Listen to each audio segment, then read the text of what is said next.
Welcome to another episode of Professional Builders Secrets. In this episode, I interview our head coach here at APB, Andy Skarda.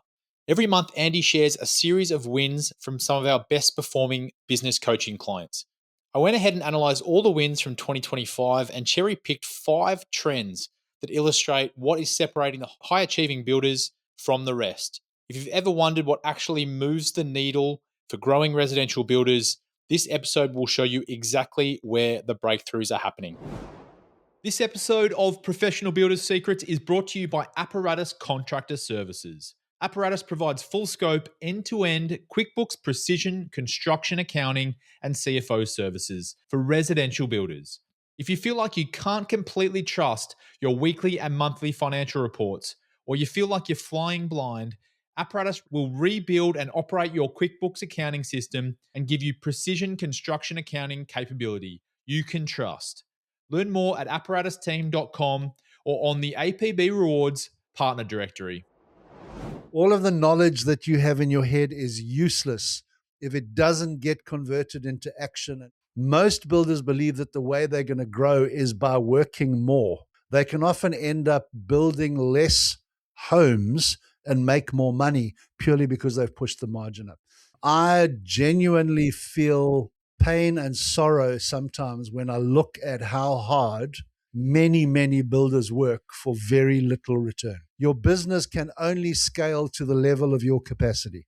Instead of every single time they go into a sales conversation, they've got to reinvent the wheel. What they're starting to do is to find the sequence and the process that works best every time. If you aren't attracting the kind of people that appreciate and understand the value that you add to the process, you're not going to be able to achieve those higher margins.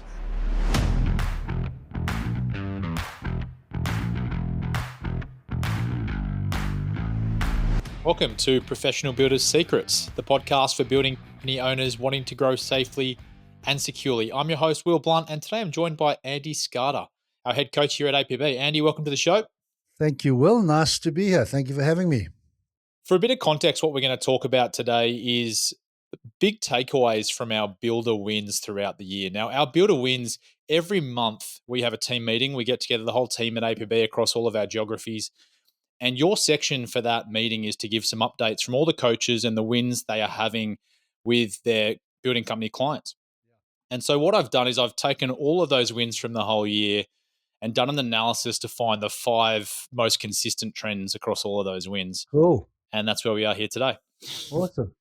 Yeah, I mean, it's one of our core values. We talk about celebrating the wins.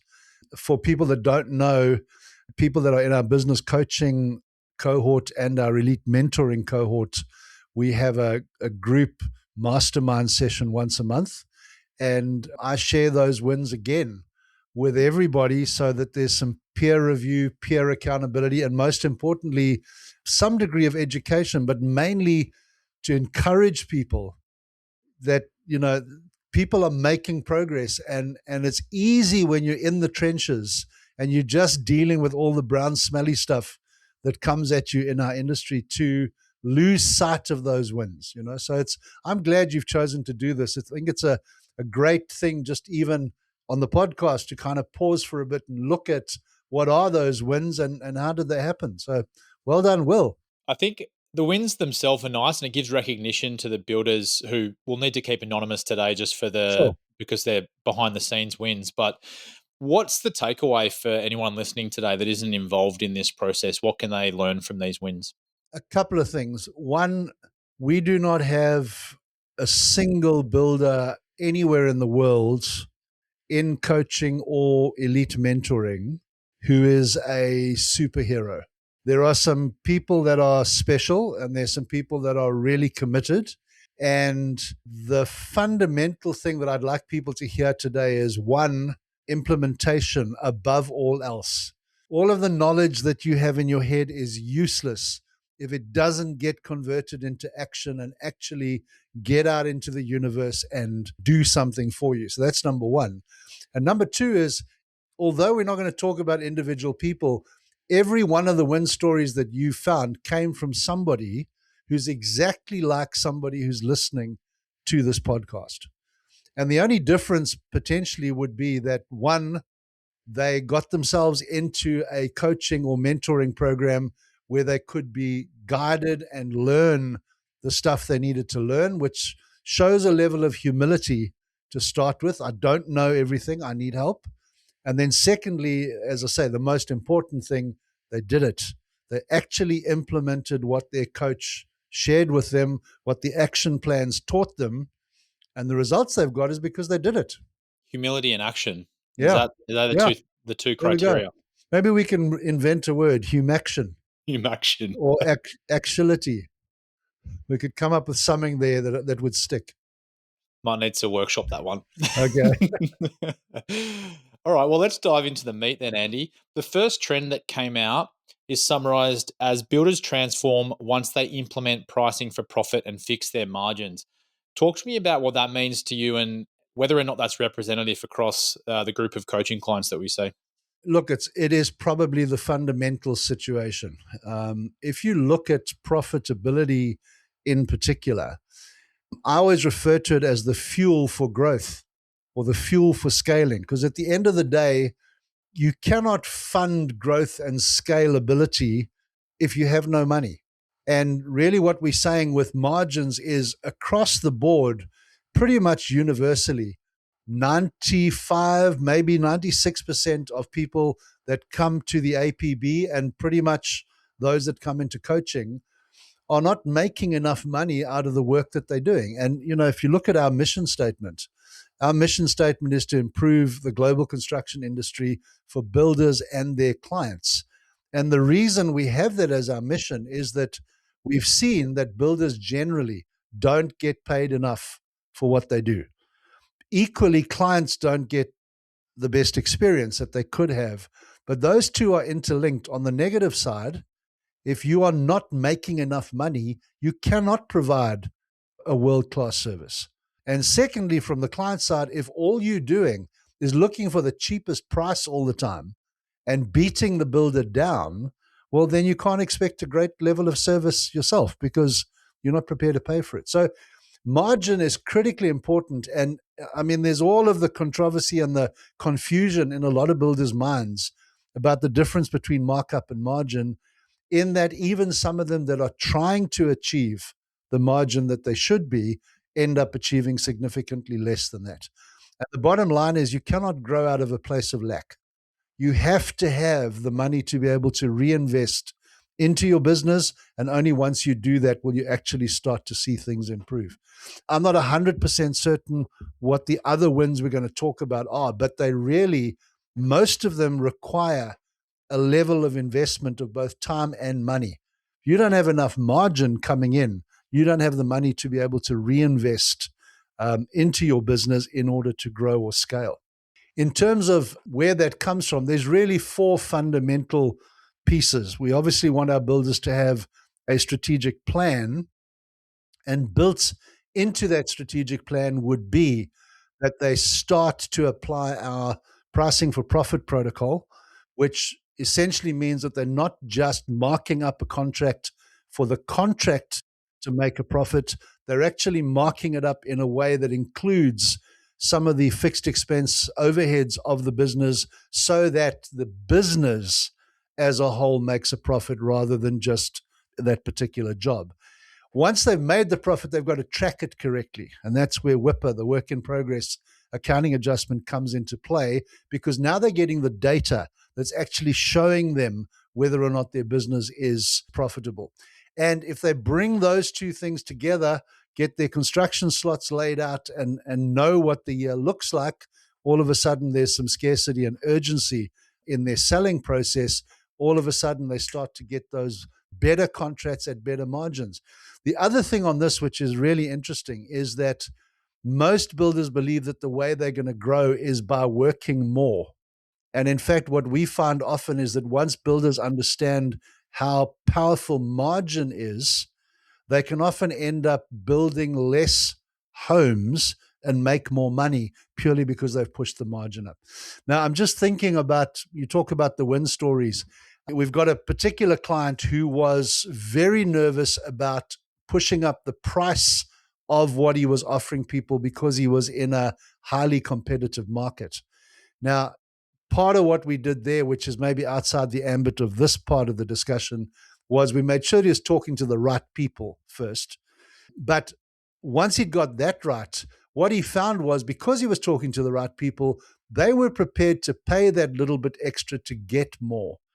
And all of a sudden, what he found was he didn't have to be fearful about pushing up his price to a decent margin if he was talking to the right people. Now, this particular builder happened to be building very high-end homes, which, of course, is where one of the other mistakes that builders make is when they are building bigger value contracts, for some reason, they think they need to shave their margins.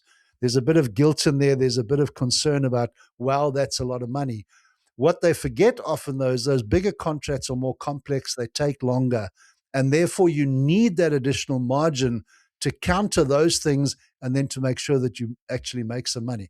But this particular client, simply by going to a higher margin on the contract as a whole, the window package in that particular job that I'm thinking of, which if my memory is correctly, was somewhere in the region of $3 million for the windows on this home. That alone netted him almost $500,000 in gross profit. So once this engine starts to work for you, it's incredible. And of course, what did that do? All of a sudden, he now had the ability to go out and employ some people and scale the business because now he had the fuel that he could actually put back into the business. I'm just tracking down where that client is based. They're one of Clint's clients, aren't they? Clint Best. They're in the US somewhere. Right. Can't track it down. North America. North America. That's it. Hmm. It sounds easy. Well, I mean, in theory, okay, just mark up your projects higher, right? I put the caveat on it. You've got to be talking to the right person. So, we spoke earlier about the fact that you've got people that go out there and they deliberately take a plan to 5 builders to try and get the cheapest price possible. Okay, now they run into 2 types of problem. Problem number 1, often builders don't know their numbers well enough to actually estimate the job properly, in which case sometimes the guy that gives you the lowest number actually doesn't know what he's doing. And what the client then ends up with is 50% of the way through the job, this guy realizes that, oops, I made a mistake. Or in the worst case scenario, sadly, we've heard of some examples where people have deliberately put in a low bid to get the job. And then when the client is committed, have gone back and forced them into paying significantly more money. In doing it properly, it starts with your marketing. We always talk about the fact that marketing affects margin. If you aren't attracting the kind of people that appreciate and understand the value that you add to the process, you're not going to be able to achieve those higher margins because people aren't going to understand why it is actually valuable. So it's critically important that people understand those 2 things go hand in hand. Hold on to that thought because trend number 4 is Okay. about marketing. Okay. Perfect. There you go.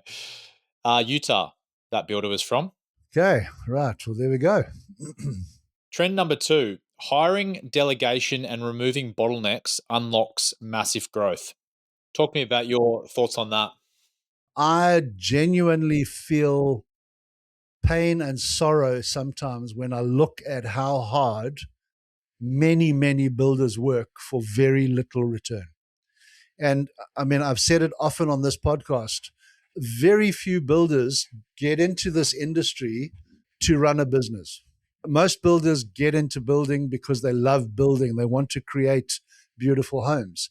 But of course, as that grows, there comes that day where they look around and they say, oops, I now have a team of X number of people. I've got to understand all of these other pieces of the business. Now, the problem is often they have done everything themselves up to that point. They probably weren't marketing. They were relying on word of mouth referrals or whatever. The client comes in, they do all the sales process, whatever that looks like. They eventually sign a contract, they do all the estimating, and then they run the job, probably in a lot of cases, pulling on a tool belt for a couple of hours a day at least, and then working on the job, and then going home and after dinner, couple of hurried minutes with your kids, back into the office to then get the admin work done. It's scary. they talk about the fact that a bottleneck is always at the top of the bottle. And what happens is people actually, as they grow the business, because they're not comfortable or trained in leadership, they battle with things like delegation. And the net result of that is they often will hire the wrong people. That's where the first problem comes in. The second piece is, even if they've hired the right people, they probably don't train them and onboard them the way that they should. And the net result of that is that on the occasions where they might even try to delegate, it ends up with a very bad outcome, and they end up reverting back to, it's quicker and easier just to do it myself. But what they've got to understand is they get into the syndrome around one of my favorite numbers, which is 168. There are only 168 hours in a week. Everybody gets the same. Mr. Trump, Mr. Putin, the two of us, everybody listening. So if you think about it, what you've got to work out as a professional builder is, how do I best utilize that 168 hours to achieve my end result? And of course, if you are doing everything yourself, your business can only scale to the level of your capacity. So one of two things happens. Either growth is very stunted, or the builder ends up, sadly, I know I joke a lot this time, I'm not, killing himself or going very close to it in trying to grow this business. But because he doesn't build that team around him, he ends up carrying the load himself. And sadly, that is never, ever going to work as a recipe for somebody to actually be able to scale. So, I mean, the way you've identified that win is absolutely perfect. It starts with hiring. You've got to hire correctly. Then you've got to be comfortable with delegation, and delegation speaks to systemization and training and onboarding. And then those two together will actually remove the bottleneck, which in most cases is the builder. And then that's where the growth will actually start to come from. In the story that we've pulled out here, which is just one example of the wins which gave us this trend, this builder was based in New Zealand, one of Carmel's clients. What's standing out to me is it says he was terrified of leaving for a long planned trip. That was kind of Yeah. his point of reference, which I think would resonate with a lot of people listening today. Oh, I mean, I was talking to a client this week who said to me, they went on holiday 3 months ago, but they weren't present. Yeah. They were physically there, but they were constantly on their phone and their laptop dealing with problems in the office. As they said, they probably shouldn't have gone, because all they ended up doing was spending a whole lot of money to be somewhere that would have been really nice if they could have been there, but they weren't. This one, in terms of the toll it takes on builders physically, emotionally, spiritually, is huge. And then into the bargain, if it's not done properly, they can't grow. And I mean, that builder, if I remember correctly, not only was he able to go away on that trip, but it was actually an extended trip. It was like a 7-week or something trip overseas where, you know, he kind of had to make sure that everything was set up correctly. Because he'd done that, he had an amazing 7-week overseas trip. Not only a good holiday, but he came back to a business that had achieved everything that he wanted it to. Is it fair to say that the symptoms around burnout and feeling the pressure of not being able to take a holiday is one of the most consistent stresses that builders come to the conclusion of? Without a doubt. I don't know whether you know this, because we kind of compartmentalize it, but I run a strategic retreat every year. Kayla is tasked with buying the swag and so on that we give people at the retreat. And I asked her to source a bunch of these for me. Now, this is a needle, and it has printed on it. I'm not sure if the camera will pick it up, but it says, "Move the needle." I don't know if you can actually see that. Yeah, I can just. Those on audio can't, but Well, it's a knitting needle, but the idea was to literally give everybody a piece of it, to give them a physical representation of, as the owner of the business, if you are not busy doing things that actively move the needle, you need to delegate. You need to bring people on. I think there's a saying that says you need to only do what only you can do. That's really the reality. Now, the danger, and we go back to the earlier discussion, again, it's great in theory, but if you don't have the margin and the pipeline to be able to support the recruitment cost and the onboarding and then paying somebody puts you in a very difficult place, which is why I love the way you've structured the wins that you've picked out. Margin is where it starts. If we don't have the fuel in order to be able to do what we need to do, the rest of it becomes very, very difficult. Well, you have to ask yourself a hard question at some point. If you're working 60, 70 hours a week and not paying yourself more than what you could earn somewhere else, and you're stressed and you're not going on holidays, what's the point? Exactly. I mean, virtually every one of our programs, one of the first things we get builders to do is to calculate the hourly rate that they are earning. And I seriously, in doing this for 10 years nearly, I can count on half of one hand how many builders have seen that number and been happy about it. Most of them realize they are the lowest paid hourly worker in their business. As you say, why? Why do that? It makes no sense. However, when we point out to them that at this point in their lives, they're earning $20 an hour, and we tell them that the guys that are doing this properly are earning north of $250 an hour, that starts to become worthwhile. And the interesting thing is, how do they get to that? Two ways. They push up the money they take home and they drop the number of hours that they work. And all of a sudden, the professional guys are working 40 to 45 hours a week, if that, and taking home a salary that makes it worthwhile. Then it's worth doing. Well, the recent data that came out of the State of Residential Construction Industry report actually reinforced that exact thing. The builders working 40 hours or less a week were earning more than the builders working 60 hours a week. But it's working smart in those 40 hours. That's the difference. All right, trend number 3. And I don't like, now that we're getting through these, the order isn't perfect, but we can make it work. So Okay. we'll go for it. Structured sales processes create predictability and high value contracts. So we obviously had quite a few wins come out of how builders have implemented a more strict sales process, and that's had some great benefits on the contracts they were signing. Yeah. I don't know whether we're going to talk about systems or not, but this is kind of a subset of systems. There's no question that systems that are properly designed and then properly executed make you more efficient. And if you look at it in the sales space, the problem is if you don't have a sales process, you have no way of working out where the client is in the journey towards signing that contract. And therefore, you're never 100% sure what has to happen next to get them there. So we actually, out of all of the systems that we get people to build, the sales system is generally the first one because it's the one that they can implement straight away as long as they've got leads that they're working with. The picture here would be that instead of every single time they go into a sales conversation, they've got to reinvent the wheel. What they're starting to do is to find the sequence and the process that works best every time. And then what we're looking to do is to capture that, document it, go as far as scripting it. Now, that's often a word where builders start to get worried. It's a script. I'm going to have to read a script. No, what we're really saying is get it to the point that whether it's bullet points or whatever, you can make sure that everything you need to cover gets covered at the right point in the process.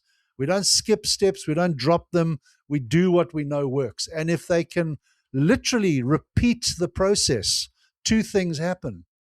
They will repeat the successes, but more importantly, to go back to our earlier win, they put themselves in a place where it's much easier to employ a salesperson to now come in and run that process if it's been proven and documented. And obviously, it's easy for them to train the person and delegate it because they've been the ones that developed it and they have the confidence knowing that it actually works. So that's kind of the overview of that. Probably the most compelling story was one of Jacob's clients, Western Australia, literally had no sales process. Jacob worked with them to give them not only a sales process, but very customized. And we closely follow the ethos of a guy named Jeb Blunt, who takes the sales process and instead of making it this big elephant that you have to eat, he brings it down into those bite-sized chunks where what you're really trying to do is to get people making micro commitments. They're making small incremental yeses, yeses, yeses, until when you get to the end, instead of it being this huge thing now where they're going to have to make a decision. They've made all the decisions along the way. All that we're doing in the final proposal is actually confirming everything that they've already designed. So this particular client did that incredibly well and literally had, you could call it pretty much immediate success.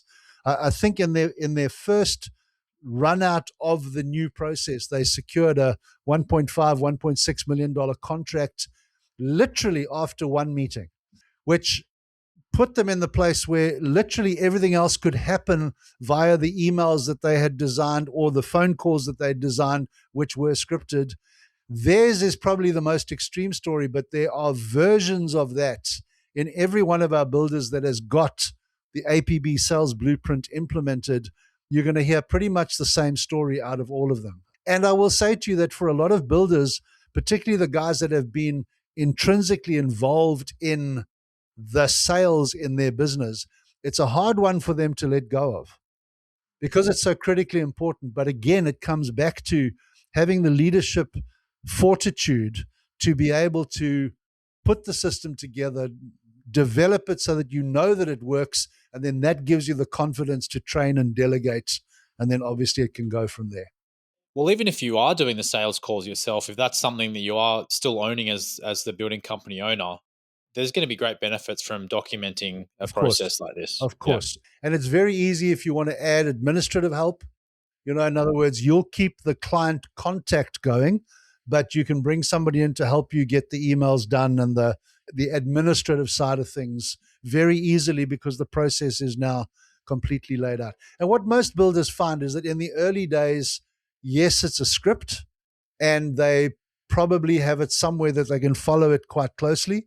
But like so many things, as you get into the habit and as you see it working, it starts to become second nature. And eventually they don't even refer to that script because they're able, it becomes, as I say, second nature.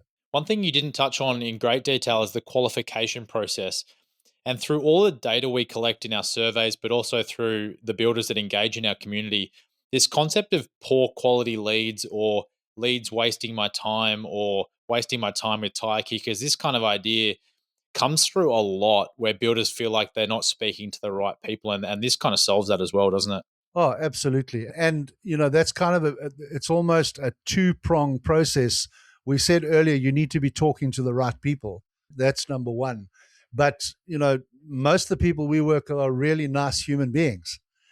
And because they're nice human beings, even if they don't follow a formal qualification process, they'll give somebody 15 or 20 minutes of their time without feeling like that's a bad thing. But, you know, three people who each take 20 minutes of your time, that's one of those 168 hours gone. Now, I don't know if you've ever watched the program Tiger Kings. Have you? Yeah. Okay. I believe that Tiger Kings is the most scientific method of wasting an hour of your life that has ever been invented. And I say categorically to all of my clients, if your choice is spend an hour talking to a client who's never going to build with you or watch an episode of Tiger Kings, go and watch an episode of Tiger Kings. At least you'll be vaguely entertained for that hour. But as you said, it is an absolute waste of time for both parties. That's the sad part. It's not just wasting the builder's time, it's also wasting the client's time. You know, so again, within that sales process that we talk about, we get builders to identify the non-negotiable criteria.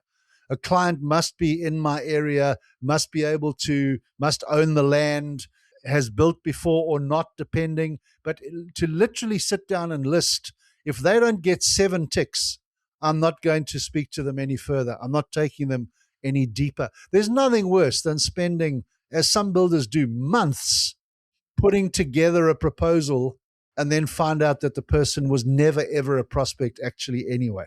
That's soul destroying. All right. Trend number 4. You touched on this when we were talking about margins and how important marketing was in terms of getting lead flow and increasing your margins. So this trend, marketing consistency, creates lead flow and pipeline stability. Talk to me about how important that is.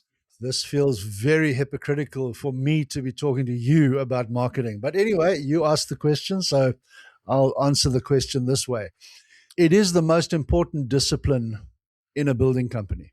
And a lot of builders get uncomfortable when I say that because they naturally believe that construction is the most important discipline.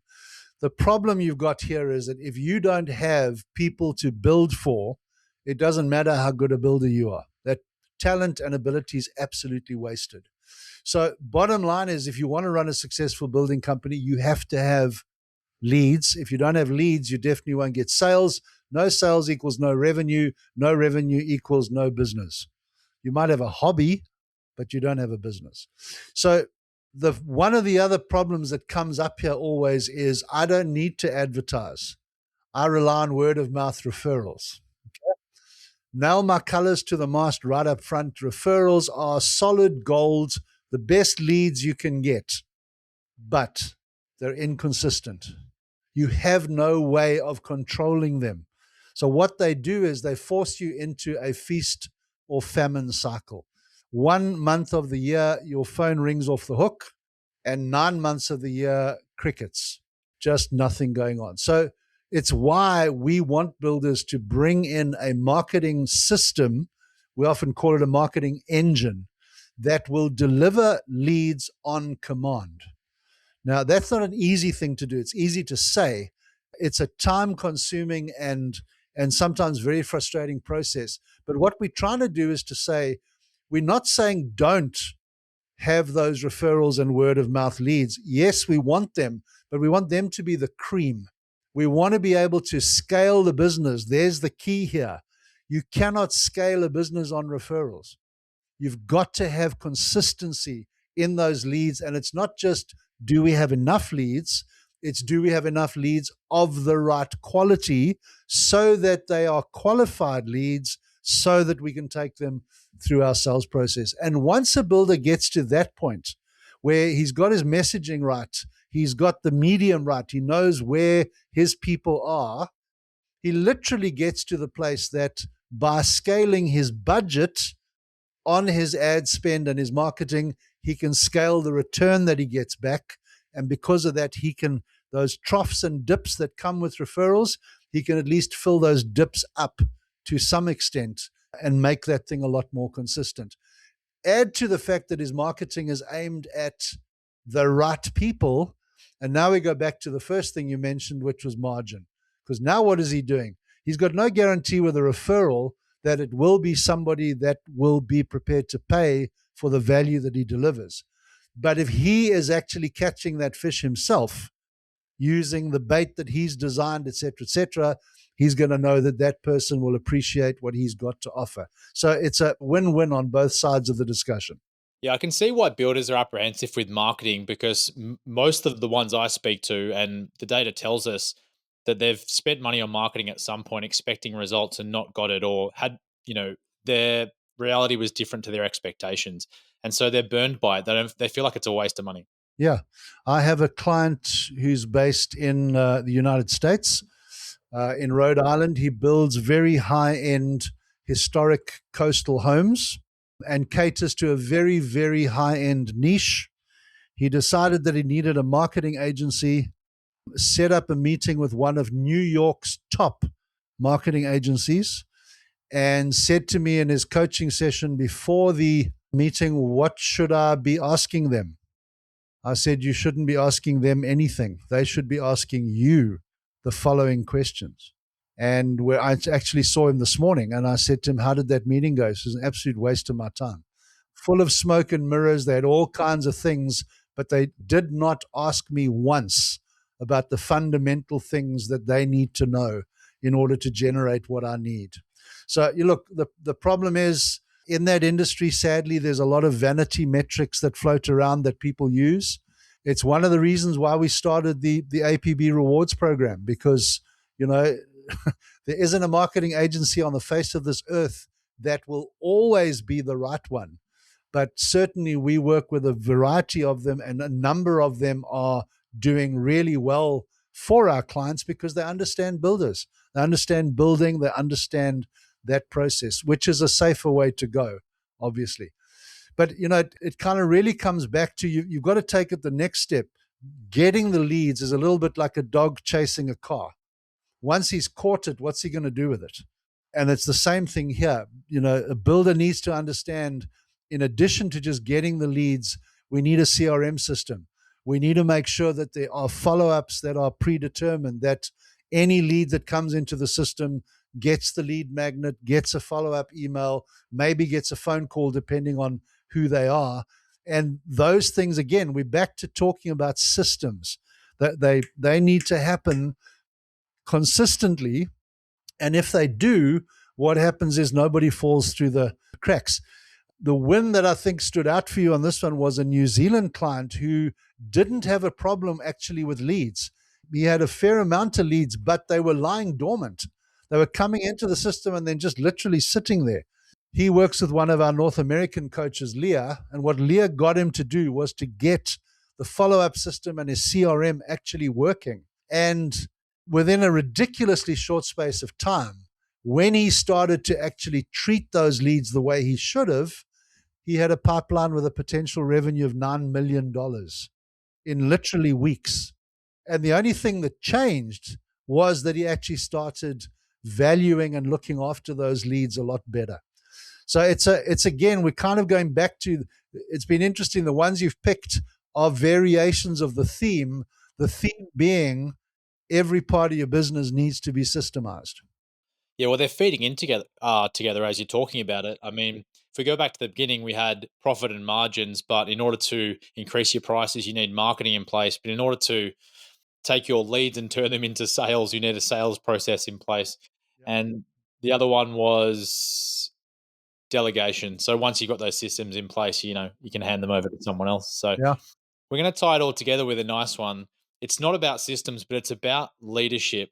So the fifth trend that came out was a lot of the builders that had wins throughout the year, they were really clear around their vision, their organizational structure, and their role as a leader in the business.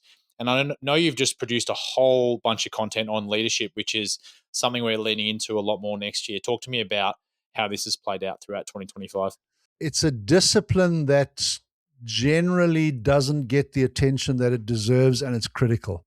If you are going to run a successful professional building business and you're going to scale it and grow it to its full potential, you have to become a leader. You basically have to stop being a builder. You have to move into being a business owner. And when you've got that part of it running, then you need to become a leader. And basically, what a leader is doing is managing and controlling the resources at his disposal, which every builder on the face of this earth gets the same three resources every day: time, money, people. That's basically what every builder gets to work with. So what leadership is really doing is getting to a place of understanding how best to do that.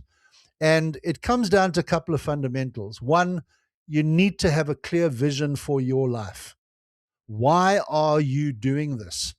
And it's strange. I remember being on the first strategic retreat we ever ran at Hamilton Island, and having a builder who had just grown his business in the previous 2 years from 3 million to 30 million a year. And he was sitting in the front row in front of me, and I asked the question, why are you doing this? What's the long game? And he came to me at the coffee break and he said to me, I've been in business for 18 years. Nobody's ever asked me that question, and I've never thought about it. I just get up and come to work every day and try and make money.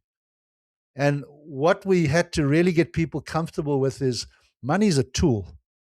Money's a van. Okay, we can use that van to take really nice old people from the old age home down to the mall to go and do their shopping. Or we can take that same van and drive it through the front window of the jewelry store and steal all the jewelry that's on display. The van doesn't care. The van is a van, and money is exactly the same. We have to have a picture of my life beyond this business. I work with at the moment, a lot of them are moving through this process of not what do I do, but who am I? Okay, starting to get a picture of, if I was not building, what would my life be? And realizing that sometimes you've got to be able to transcend what you do and start to look at who you want to be. That long-term vision for you will be what determines your company mission. because essentially the company is the vehicle that's going to get you to that point. So now, as soon as you've got mission, what's now starts to happen is when you bring other people, we spoke about margin giving you the ability to invest in your business, and it gives you the fuel to build that team. When that team comes into a situation where there is a clear mission, everything is focused on the same outcome. You know, I'm a rugby union nut. I know you love your cricket and your tennis. There's a clear mission in any game, and that's to win. And everybody on that team or on that field is engaged in doing their part for a common outcome. That's all that mission and vision actually are. Then you get to your frustrations. You know, most builders, in fact, most people, if you say to them, what are your core values? They're not top of mind. They're not something that we walk around, oh, that's one of my core values. They're built into us both, I think, genetically to some degree, but not just nature, there's some nurture as well. If I'm playing tennis with you and your brother, and there's a dicey line call, and I might be able to get away with saying to you, no, it was out. Am I going to do that? Or am I going to say, no, that was in your point? That's a value. And that comes from a variety of things. What most builders will be able to identify with is if you drive home and you are regularly frustrated about things in your business, that is a sign that your core values are not being met. And if you go and dig down to the bottom of what is frustrating me, you'll actually find what the core value is.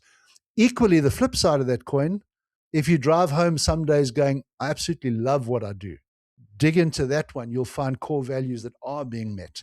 But if now you bring those two concepts together, we've got core values that are primarily there to help us decide how we make decisions. That's what your core values do. And we've got a mission that unifies our purpose.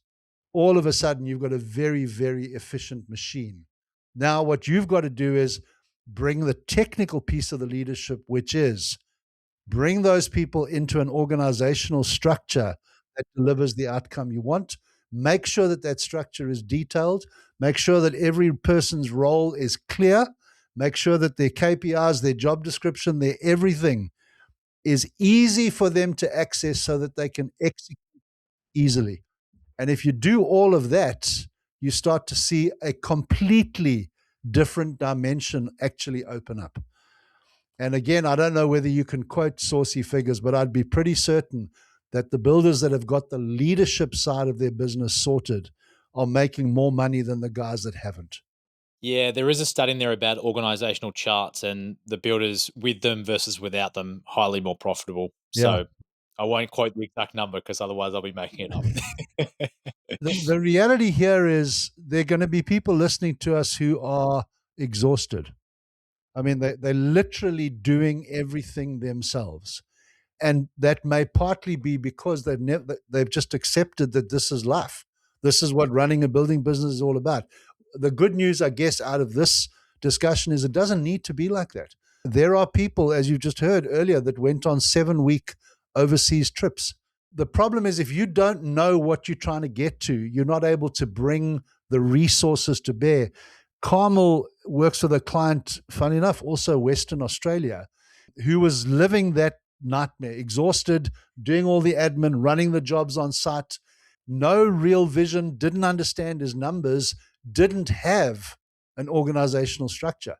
But as soon as those things came into place, he could see that he needed to hire a project manager or a site manager and went through the process to do that properly, found the right guy, brought him into play.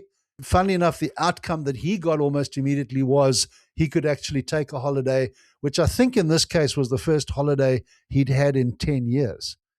And then just to add a little bit of spice to that, while he was away on holiday, they signed a $1.1 million contract in his absence. Now, I mean, there will be people listening to this who are going, they're talking rubbish. That never happens. I promise you faithfully, that is a genuine story and one of many that are a similar version of that same story. Yeah, one thing that stood out, Andy, as you were just getting into your rhythm with leadership and talking about the why. It's a really good time of year, and I guess there's any good time if you take a moment to sit back, but particularly this time of year is a good time to reset and think about why you're doing what you're doing, right? Oh, absolutely. And there's that saying that says, if you like shade, when is the best time to plant an oak tree? And the answer is 20 years ago. Yeah. And the second best time is today. You're 100% right. We're in a season where it makes sense to do it. But if you don't have a clear picture of why you are doing what you're doing, take an hour, go and think about that, answer that question, because that'll change your future.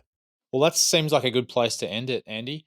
We've covered some really big topics. I think my big takeaway is leadership is what ties it all together at the end of the day, but the rest is just ingrained in systems, whether it comes to your pricing, whether it comes to your marketing or sales.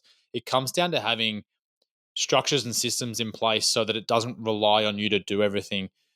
What would your big takeaways be from all of this, and how can builders take it forward to the new year? Hard to give you one nugget, but I mean, you know me, I'm renowned for the solution is join the APB. Yeah. But in amongst that joke is the fact that builders don't need to reinvent the wheel in this space. We have taken the time to work out exactly how to do all of these things. And by becoming a member of the APB, people get immediate access to all of that instantaneously. So if you think about the range of things that we've covered, different people listening to this will be at different stages in that journey. It's hard to give you one thing that would encapsulate all of it, other than probably leadership, because it's going to be those strategic decisions that will make the difference. If nothing changes, nothing changes. If you keep doing everything the way you've always done it and expect to get a different outcome, I think Einstein said that is the definition of insanity right there.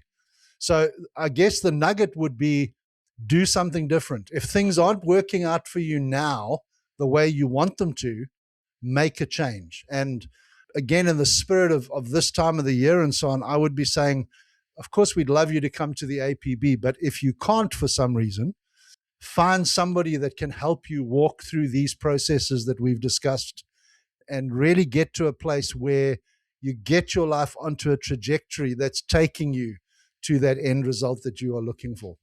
Become a leader. That's probably it.